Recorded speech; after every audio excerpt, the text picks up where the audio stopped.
Geng, kalau korang yang tak pernah lagi guna aplikasi ni guys, korang boleh dapatkan RM30. So RM30 ni untuk korang yang tak pernah lagi install aplikasi ni.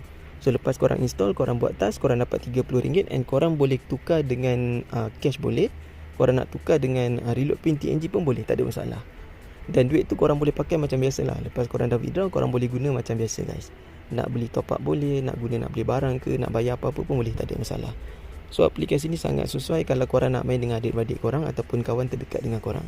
Sebab kalau kita invite diorang, kita dapat RM15 and diorang yang pakai kita punya link akan dapat RM30. Lepas tu kalau kita nak dapatkan lagi duit, kita kena buat task. Sebagai contoh, task yang terbaru dekat sini, korang kena tengok video. Satu video yang korang tonton, korang boleh dapat RM1.